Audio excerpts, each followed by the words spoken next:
Усім прывітанне яшчэ раз, працягваем наши стрымы са студыі Еўрарадыо. Ну і наши рэгулярныя штотыднёвыя сустрэчы з нашай шаноўнай дацэнткай, кандыдаткай гістарычных навук і эксперткай па міжнароднай палітыцы Розай Турарбекавай. Добрый дзень, спадарыня Роза.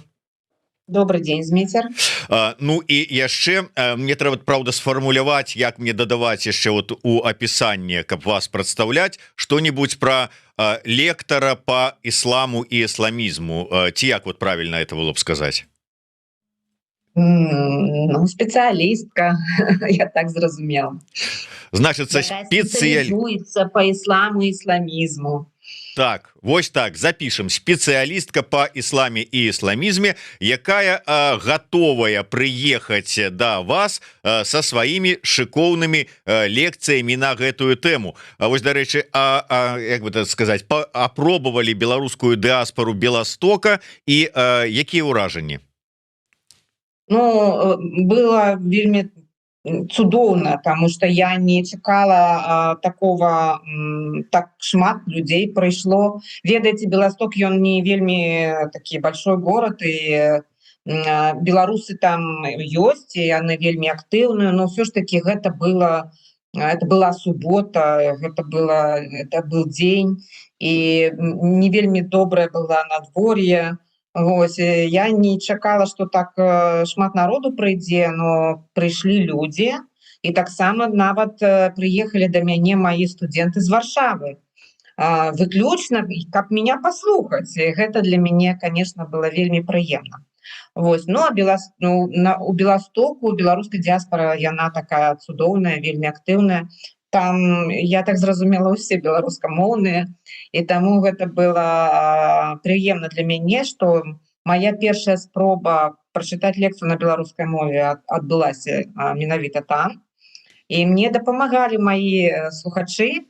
Час ад часу я карысталася іх дапамогай, і они мне подказывали некие, ну, там, отдельные словы и так далее. Тому я им вельмі удзячная за то, что они меня слухали, за то, что они пытали, ну, задавали мне пытанні.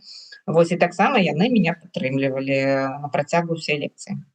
Ну, гэта сапраўды вельмі добра. Па-першае, не трэба саромецца, калі нечага не ведаеш, там, пэўнага слова, спытацца, удакладніцца, а з другого боку, і не трэба, калі чалавек не ведае нейкага слову, адразу становіцца ў ганарлівую позу, типа, о, не можаш там вот гаварыць на чыстым беларускай мове. Сапраўды лепей падказаць. І вельмі сапраўды цікавыя лекцыі.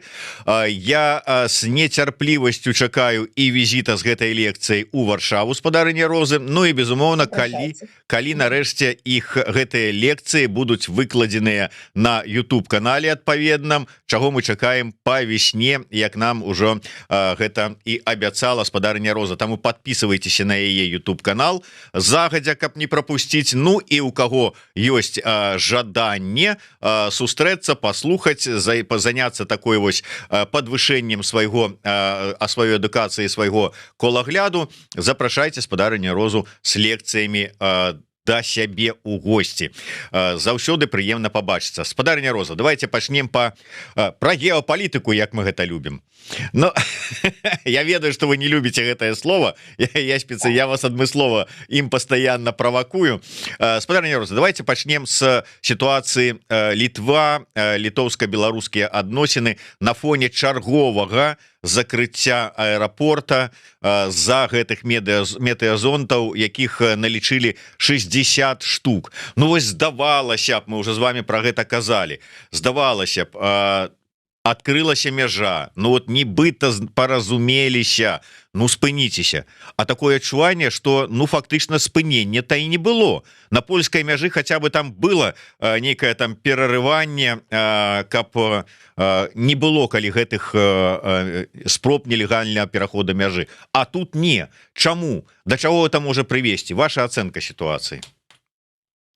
Ну, па-першае, гэта вельмі дрэнна, потому что гэта не толькі шкода для Літвы, гэта таксама шкода і для Беларусі, для беларусаў, потому что пагроза закрыцця мяжы ёсць, і яна такая вельмі, з майго пункту гледжання, моцная. Зараз літоўскія палітыкі у публічнай прасторы, на мой погляд, я не бачыла, каб яны там нешта там гаворылі такое, ну, каб было відавочна, што іх пазіцыя змянілася. Не, іх пазіцыя не змянілася. І гэта той выпадак, калі, ну, як там по-руску говорят, да, там коса на камень нашла. Недзе я чытала, і я так зразумела, што гэта такое меркаванне распаўсюджанае, што Лукашенко спрабуе такім чынам падштурхнуць Літву да палітычнага дыялога. Па-першае, конечно, гэта усталяваць гэтыя кантакты на палітычным узроўні. Гэта маецца на ўвазе па лініі Міністэрства замежных спраў. І каб атрымалася сустрэча міністраў. Вось Літва адмаўляецца ад гэтага, і я так зразумела, пазіцыя яе ў гэтым выпадку не будзе змяняцца. Гэта па-першае. Па-другое, я так зразумела, што Літва зараз обращаецца да Брюсселя, каб Брюссель, Еўразвяз падтрымаў Літву ў гэтым такім цяжкім стане, таму што гэта вельмі балюча адбываць, я маю на ўвазе судьбу этих грузоперевозчиков, судьбу вот этих фур, их там очень много, и проблема не вырашаецца ніяк, это такі кризис. С моего пункту гледжання, это ўсё ж такі кризис. І зараз вось такое уражанне, што на том ситуация такая вот и остается. То есть она не развивается, не паляпшаецца, не пагаршаецца. Ну, не ведаю, куды горш. Ведаеце, калі уначы аэропорт был зачынены і колькі рэйсаў было адменено со спазненнем і гэтак далей. Тысячи человек, там 7, по-моему, недзе, 1000 человек. Нанесена была такая им шкода у гэтай связи. Ну, и як бы тут проблема же, что получается, что теперь у Вильнюса такая репутация не очень надежного аэропорта. И там неизвестно, что может произойти. Поэтому это все время обсуждается. Это обсуждается там не только, естественно, в Вильнюсе, это обсуждается и в целом в Европе. Люди тут привыкли летать туда-сюда, там, я не знаю, это, как бы они и работают, и связи родственные и так далее. И, конечно, еще и накануне Рождества, когда все это будет более активно, я имею в виду полеты, поездки друг к другу. Но, честно говоря, я боюсь, что, может быть, граница и закрыта. А опять-таки в преддверии Рождества это совсем нехорошо, и это в первую очередь нанесет ущерб и вред белорусам. Но я так понимаю, что как бы все равно наплевать, да, то есть таким образом попробовать выйти из изоляции, такой сомнительный, конечно, метод, вот, и надо понимать литовцев, чтобы для себя сделать выводы, что таким образом не получится. Ну, они, конечно, я думаю, они готовят ответные какие-то шаги. В первую очередь для них сейчас задача номер 1 вытащить своих людей, свои грузы из Беларуси, а там посмотрим. Не знаю, у меня не очень хорошее предчувствие, если честно. Я надеялась, что ситуация разрешится к декабрю, но, как вы видите, сегодня 1 декабря, а ночью все было очень плохо. То есть я имею в виду, аэропорт был закрыт практически на всю ночь. А вы скажете, я спадзявалася, что до снежня вырашыцца ситуация. А якім чынам? Вот якога рашэння вы чакалі? Ну, все ж таки чакала, что будет спынены гэтыя метеозонды, запуск этих метеозондов, и как бы литовская сторона отчинит границу у отказ, и на тым як бы разойдутся. То есть как-то там. И далей запускать не да? будут. Так, 1-1.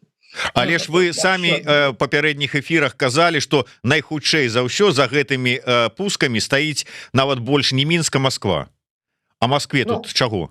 Во-первых, Лукашенко ж просто так не дает использовать свою территорию. Я думаю, что это все делается и с его позволения тоже. Вот, поэтому я надеялась, что он заинтересован в том, чтобы ситуация нормализовалась. Но они же не просто хотят нормализации ситуации, они же хотят использовать эту ситуацию для того, чтобы заставить литовцев сесть за стол переговоров на политическом уровне. Плохой способ, потому что таким образом, шантажом, нельзя добиться диалога. Диалог в первую очередь требует таких шагов, которые бы, наоборот, разряжали бы напряженность. А тут наоборот. Они решили, что кризис – это их возможность. Но то, что, может быть, сработало, я не знаю, с польской стороной, какое у них там, я не знаю, представление о том, как надо разговаривать с Литвой, как надо разговаривать с литовцами. Но литовцы очень сильно отличаются от поляков. Не в том смысле, что они какие-то там по-другому выглядят, а в том смысле, что у них вопрос безопасности стоит на первом месте. Гораздо большей степени, чем у Польши. И это понятно почему. Потому что Литва меньше, потому что граница вот она, и самое главное, Вильнюс, столица Литвы, находится всего в нескольких десятках километров от белорусской межи. Вот, поэтому и все время это муссируется, это постоянно эти спекуляции относительно Сувалок. Понятное дело, что если речь идет о Сувалкском коридоре, речь идет о том, чтобы отрезать страны Балтии от континента фактически. Вот, поэтому в Литве как бы вот это то, о чем мы с вами ранее говорили, секьюритизация, здесь прямо, извините, она ощущается буквально в воздухе, да, то, что мы с вами видим каждый день, что перекрывается воздушное пространство, создается угроза для гражданских полетов. Вот уже само по себе это является не просто вызовом, уже угрозой фактически. Потому что если в таком количестве, по-моему, сколько, 60, да, если в таком количестве метеозонды пускать, понятное дело, что Вильнюсский аэропорт будет закрываться. Ёсць некалькі варыянтаў как бы ўсё ж таки вырашэння гэтай сітуацыі. Ну да прыкладу тая, на якой настойвае Мінск, якую агучыў Лукашенко, якую падтрымаў Вакульчык, што трэба на палітычным узроўні, то бок павінны сустрэцца як мінімум, я так разумею, міністры замежных спраў і абгаварыць гэтыя пытанні. Чым не варыянт? Чаму Літва не ідзе на яго? Потому что, во-первых, они его не признают, во-первых. Во-вторых, их заставляют под принуждением с помощью шантажа сесть за стол переговоров. Это неприемлемо для них. Они этого не будут делать. Все. Они на попятную не пойдут. Думать о том, что они небольшая страна, зависимая и прочее, и поэтому должны пойти. Это, мне кажется, относится к той, как бы, это не ответ на вопрос, потому что литовцы — это совсем, другие люди. У них в общем и целом есть чувство достоинства, и они очень, гордятся тем, что у них страна европейская, демократическая, что они являются членами Европейского Союза. Литовская не только политическая, культурная элита заслуживает всяческого уважения и восхищения, их приверженность демократическим ценностям. Это уже отдельный разговор. Это то, что, например, они продемонстрировали в своем таком высказывании против министра культуры от Зари Немана. И это движение продолжается по сей день. Таких людей не посадишь за стол переговоров шантажом. Они ни о чем не будут договариваться под дулом пистолета. Они очень хорошо понимают всю эту историю, потому что они были в Советском Союзе. У них нет никаких иллюзий по этому поводу. Они не идеалисты, не надо так думать. Но да, они готовы потерпеть, я так понимаю, но они будут... для них это вопрос принципа и все, и точка. И Минску, вот там, я не знаю, кому-то там Вакульчику или Лукашенко, им надо в это как бы в этом убедиться. И я хотела бы сказать, что это так, они люди принципа. Я имею в виду литовскую элиту. Поэтому не стоит испытывать их, не то чтобы терпение, конечно, они там не будут агрессировать, но как бы так их не заставишь. Надо по-доброму. Надо продемонстрировать добрую волю. Когда вы демонстрируете добрую волю, тогда, может быть, у вас появится шанс, что начнется какой-то там разговор. А если вы держите в заложниках людей и таким образом примушаете до перамоў, у вас нічога не атрымаецца. Тым не менш, глядзіце, з другога боку падыдзем да гэтага пытання. Мяне на гэты погляд падштурхнула каментар аднаго з нашых гледачоў, форум юзер F8 піша: навошта Літве 7000 лагістычных кампаній, такія звесткі, і большасць вязуць грузы паміж ЕС і Россией, і ўсё гэта падчас вялікай войны. Я не адказны за гэтыя лічбы. Я тут пакуль слухаў вас, паспрабаваў пагугліць, праверыць гэтую інфармацыю. Тым не менш, вось Google дае, што дакладную колькасць лагістычных кампаній у Літве назваць немагчыма, паколькі яна пастаянна мяняецца. Аднак вядома, што лагістычная галіна традыцыйна з'яўляецца адной з ключавых у эканоміцы краіны. Все ж таки 7, не 7 тысяч, але ключавая галіна у эканоміцы краіны. І сапраўды, бачучы, колькі грузавікоў захрасла, 1300 ці 1800, ужо там заблытаўся, ну ўсё адно больш за 1000. Адкуды яны ехалі? Не ў Беларусі не везлі тавары, яны хутчэй за ўсё Расію. Гэта сапраўды вялікі гандаль, які выгадны і Літве, і Расіі. І тут такая сітуацыя і пагроза закрыцця мяжы, якая б'е не толькі па Беларусі, але і па Літве, і па Расіі. Это ведома. Это ведома. Ну, то есть по России я не ведаю. Мне так падаецца, что калі мы будем зараз размаўляць про здравый смысл у русских, то мы с вами утонем. Вот, поэтому, ну, есть как бы здравый смысл у отдельных компаний, которые заинтересованы в импорте европейской продукции. Идет европейская продукция, есть масса направлений и групп товаров, которые не попали под санкции, поэтому этот поиск, как говорится, продолжает двигаться, то есть этот транзит идет. А вот я должна еще сказать, что везется не только в Россию, везется и в Казахстан. Потому что вот, я имею в виду и Центральную Азию, и Кавказ.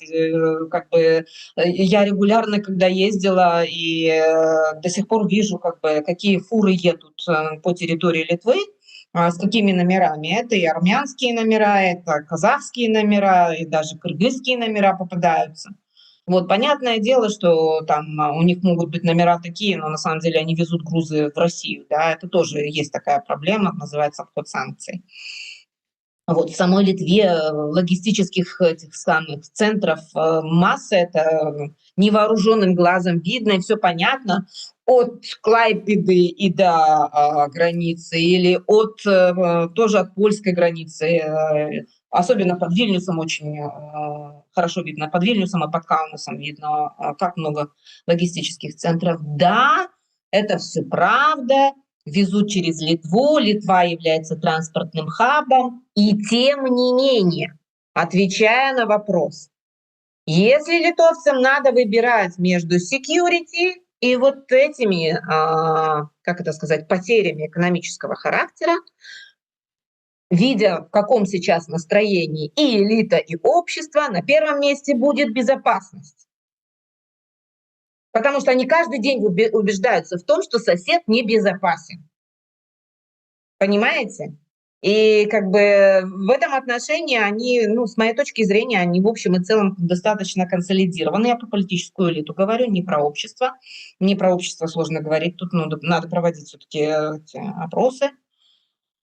Вот, они достаточно солидарны в этом вопросе. Иначе бы тут бы как бы летели бы перья, и крики и вопли бы стояли. А так, в общем и целом, сейчас, вот особенно за последние дни, очень хорошо видно, что практически они сейчас заявлений не делают. Я думаю, они просто поставили перед собой задачу вытащить своих людей и грузы, а дальше посмотрим. Вот. Но на политический уровень, я так понимаю, они не согласны. Потому что переговоров так и не происходит. Ну, и Науседа об этом говорил, и этот сам министр иностранных дел об этом говорил. Ну и оппозиция этого тоже, скорее всего, не допустит. Под оппозицией я подразумеваю, конечно, христианских демократов. Они не допустят. А калі ЗША націснуць на Вільню, зараз жа ж нібыта вот чарговая сделка, там калійка и все справы. Видите, мне кажется, что у нас не очень адекватное представление относительно отношений США с Литвой. Вот. Я уже неоднократно говорила о том, что отношения между Литвой и США являются достаточно близкими. Соединенные Штаты Литву рассматривают как одного из своих важных стратегических партнеров в Европейском Союзе, и тем более на вот этом восточном фланге. И Литва во многом как бы там оказывает свои фасилитаторские услуги Соединенным Штатам, в том числе, например, по таким вопросам, как освобождение политзаключенных, вот, как организация вот этого коридора, там, я не знаю, по которому там, например, ехал там Коул, там еще кто-то. Вот, и в целом, ну, очень тесные отношения. Это означает, что они уважают литовцев. Они не относятся к ним как к вассалам. Это совсем другой уровень отношений, другая культура отношений. Даже несмотря на то, что на сегодняшний день у власти администрация Дональда Трампа, мы с вами неоднократно говорили об этом, что литовская диаспора в США достаточно сильна, особенно в военных кругах.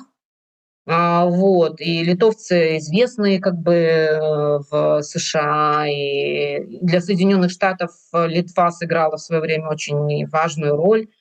Вот. И в общем и целом у них расчет на Литву очень серьезный. И они даже там отказались от этих своих планов, там что-то там помощи и поддержки военной Литве они не отказывают.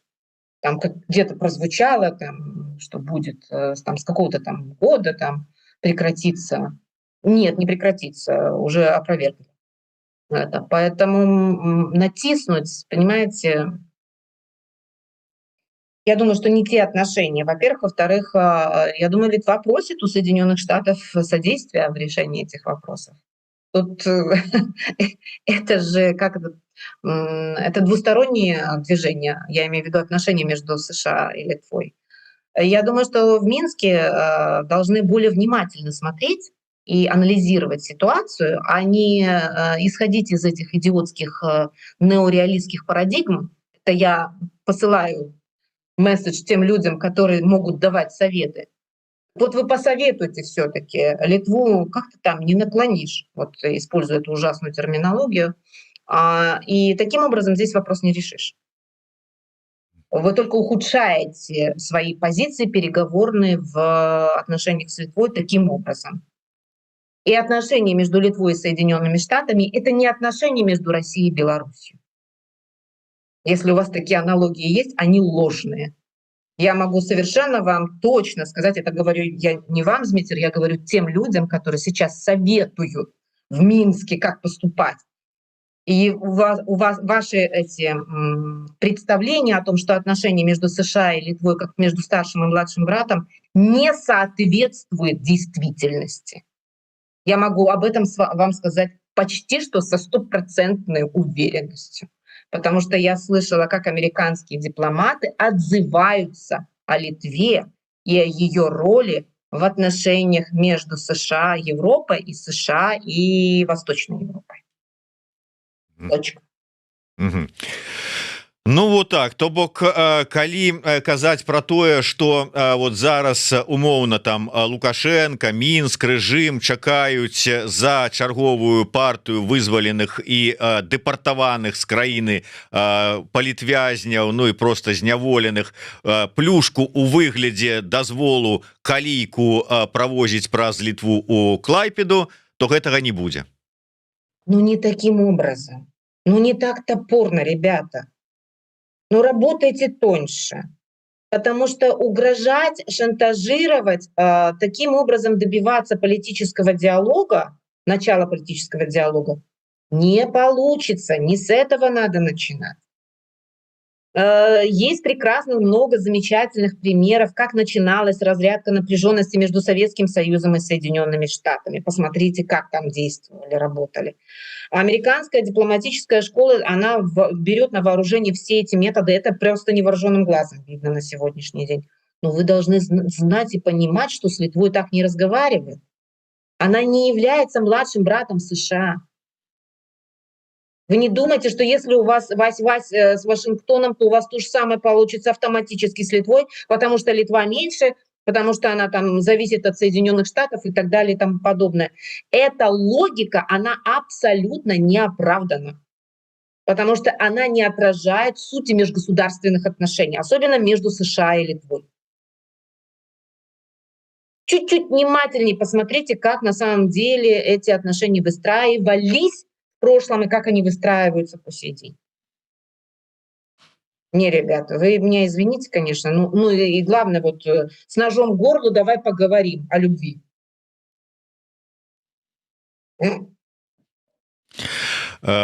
Вы кажаце, якія там дыпламатычныя традыцыі, школы, там нешта глядзець, вывучаць.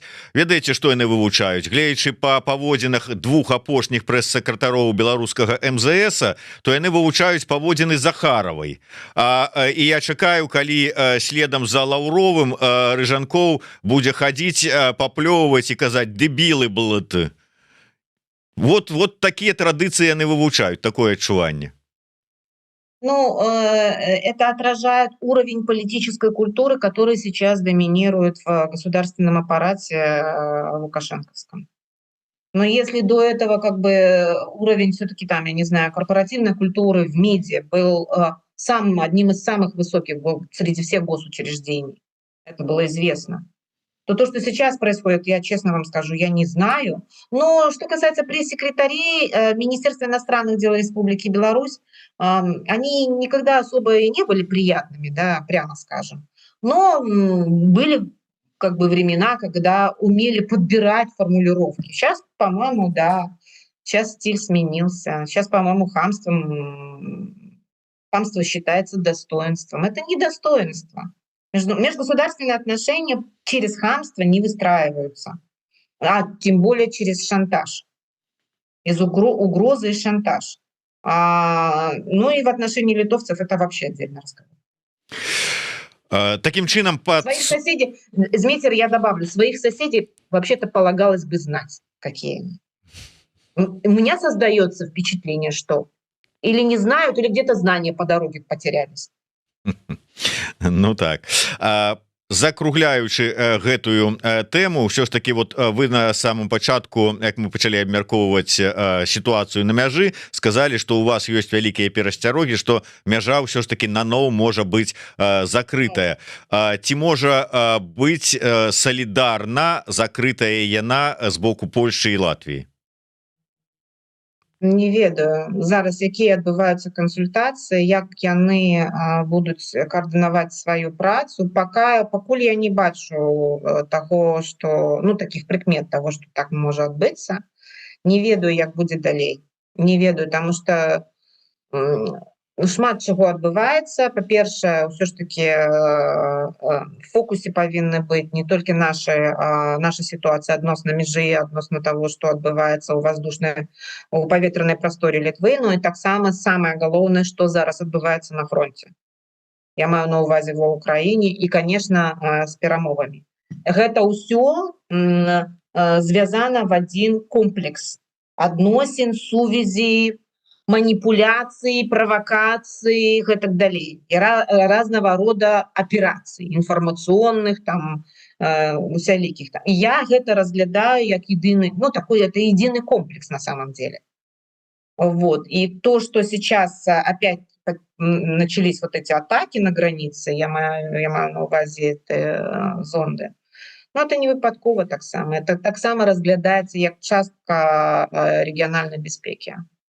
а вернее сказать небяспекі.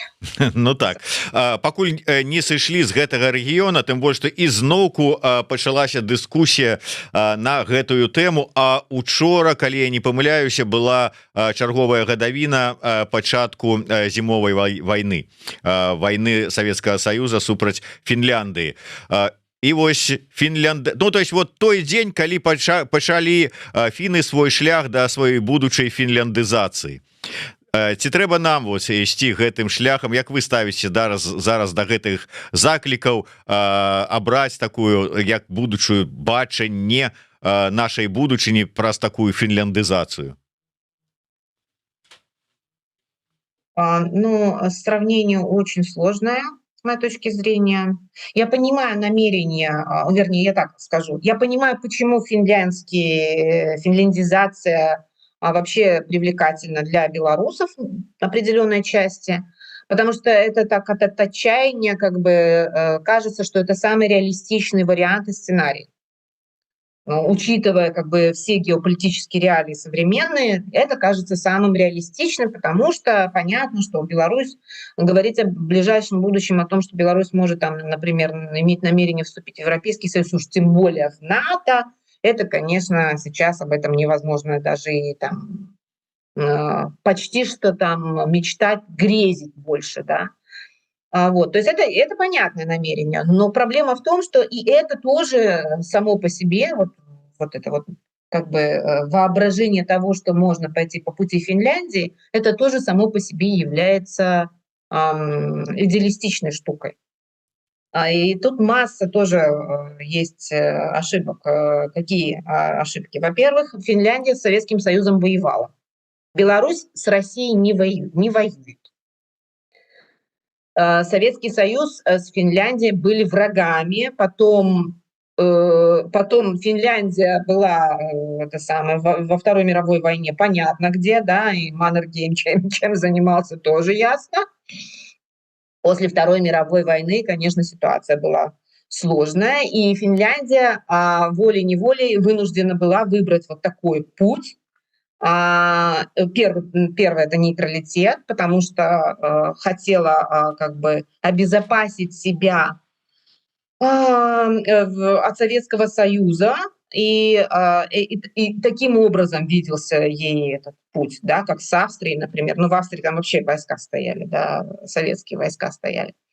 Вот, там совсем, ну, тоже другая история немножко. Но это все как бы результат Второй мировой войны. Стало ясно, что Европа поделена она на Запад и Восток, на советскую часть, да, и вторую часть союзников. И в этой истории Финляндия, которая выступила на стороне Германии, она должна была каким-то образом себя обезопасить. И вот, ну, почти как Австрия, да, это был нейтралитет. Это с точки зрения военной. С точки зрения политической, понятно, это Кекконен, он заявил о том, что все, хватит, забудьте про эти территориальные наши потери, нам надо выстраивать отношения с Советским Союзом, чтобы мы стали нужными и важными партнерами для СССР. Вот они такими и стали. Это абсолютно, ну, как бы вынужденная ситуация. Теперь посмотрим этот финский пример и попробуем предложить на Беларусь. Почему не прикладывается? Первое, я уже сказала, Беларусь не воевала с Россией. Раз. У Беларуси изначально стратегические союзнические отношения с Россией, поэтому никакой финляндизации в данном случае. Для того, чтобы отбылась финляндизация, надо вначале резко как бы мотнуться в другую сторону. Вот, это второй момент. Нейтралитет. Я думаю, что при сегодняшних геополитических реалиях нейтралитет для Беларуси невозможен. Невозможен хотя бы потому, что противостояние только начинается на самом деле. Была у нас надежда, если Россия проиграет войну в Украине, и тогда как бы начнутся совсем другие политические процессы. Но, как мы с вами видим, сейчас пока на этом направлении стоит закрыть, как бы поставить крест. Что возможно? Вот тут вопрос же, что возможно, а не что невозможно. Что возможно? И здесь, с моей точки зрения, очень важным является ответ на вопрос, кто придет после Лукашенко к власти. Вот, и будет ли все-таки тот, кто придет к власти, все-таки сторонником национальной независимости, при этом как бы учитывая все те обязательства, которые Республика Беларусь берет на себя в рамках хотя бы УДКБ. Ну, конечно, с союзным государством это очень сложная история. Как можно отматывать? Вот смотрите, у нас есть другие истории. У нас есть история с Узбекистаном, у нас есть история с Казахстаном. Вот. Это страны, которые находятся, вот Узбекистан был в ОДКБ, Казахстан продолжает оставаться в ОДКБ, но наступил момент, и они стали отматывать назад не так резко, но все-таки назад. Я это назвала не смена геополитической ориентации, а дрейф от Москвы. Медленный, так, чтобы своими резкими движениями не вызывать то, что вызывало, например, может вызвать со стороны Москвы, там, я не знаю, какую-нибудь немотивированную агрессию. Вот, очень медленно, но тем не менее. Узбеки приостановили свое членство в ОДКБ. Казахи, конечно, не смогли такого сделать, но что сделали казахи? Они категорически отказались от союзного государства, им предлагалось весьма настойчиво несколько раз. Вот, и фактически казахи заморозили развитие Евразийского экономического союза. С моей точки зрения, это вот ровно то, что возможно было сделать сейчас, и это означает дрейф от Москвы. И каждым удобным моментом казахская дипломатия, я имею в виду и Токаева в том числе, конечно, они используют это. Вот в частности, свой визит в Вашингтон, встречу с Дональдом Трампом, он там, как бы, я имею в виду Токаева, и не только Токаева, но и Каримова, они подписали определенные соглашения, купив фактически расположение американской администрации. Вот. И после этого как бы позиции региональных игроков, я имею в виду Казахстана и Узбекистана, усилились. Вот у них дрейф такой постепенно, они не резко качнулись, а постепенно. А у Беларуси, с моей точки зрения, вот самый реалистично оптимистичный сценарий, наверное, будет таким. Но если вы меня спросите, что может кардинальным образом решить вопрос о том, что Беларусь будет в безопасности, ее независимость и суверенитет будет в безопасности, конечно, европейская перспектива для Беларуси в этом отношении представляется более, как сказать, более предпочтительная. Но вопрос заключается в том, насколько это возможно сейчас или в ближайшие условно 5 лет. Почему 5 лет? Это среднесрочный период прогнозирования.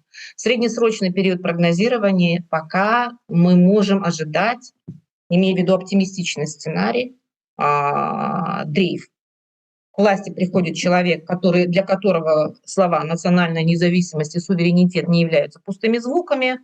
Он не является там ни демократом, ни еще кем-то там, но он понимает, что если дальше так продолжится, Беларусь просто исчезнет с политической карты мира. Поэтому он начинает постепенный дрейф от Москвы. А это возможно только за счет переустановления политического диалога с Европейским Союзом и Соединенными Штатами. Вот так. В очень общих чертах. Ну так, зразумела. Спадарня Роза, на завяршэнне, паколькі вынеслі гэтая тэму ў загаловак, то не магу не спытацца, чаго вы чакаеце ад візіту ў Аман Лукашэнкі, і ці ёсць тлумачэнне, чаго яго туды носіць, чаго яго там прымаюць, што яму там трэба, і чаму 3 дні мы яго не бачылі, і вот зараз там нейкія толькі нарэшце перамовы з кіраўніцтвам Амана. Ну, я не ведаю, у него какие-то там бизнес-дела на Ближнем и Среднем Востоке. Я имею в виду, в первую очередь, Персидский залив, конечно, все эти там Эмираты и прочее. А с Оманом у него вот буквально стало получаться совсем недавно. Там пока не о чем говорить с точки зрения официальной, нет никаких цифр, подтверждающих, что там происходит. Это все разговоры. Понимаете, проблема заключается в том, что разговоры могут таковыми остаться. А вот другое дело, что, например, там Объединенные Арабские Эмираты — это самое развитое у нас направление, я имею в виду Лукашенко на Ближнем Среднем Востоке, там все очень неплохо развивается, особенно что касается торговли услугами. Что значит, что под этим подразумевается, спросите, пожалуйста, у них. Вот. Объединенные Арабские Эмираты являются таким, как это, приоритетным партнером в этом регионе для Республики Беларусь. Но вот, видите, он туда не едет. Он поехал в Оман, значит, он собирается там, не знаю, не то чтобы денег просить, какие-то схемы новые устраивать. Непонятно. Ну вот у него, да, сейчас это новое направление, любимое. В Эмираты он не полетел. Но, может быть, приглашений не было в Эмираты. Кто его знает. Дзякуй вялікі. Як звычайна, вельмі шыкоўны аналіз ад нашай эксперткі па міжнародных адносінах, па міжнароднай палітыцы Розы Турарбекавай. Спадарня Роза, чакаем вас на наступным тыдні. Усіх мы раю яшчэ раз подписываться на YouTube канал і на телеграм-канал спадарні Розы Турарбекавай. Ну і ставьте свои падабайкі, подписывайтесь на YouTube канал Еврорадио, каб не пропускать наши штотыднёвыя сустрэчы. Дзякуй яшчэ раз. Жыве Беларусь. Жыве вечна.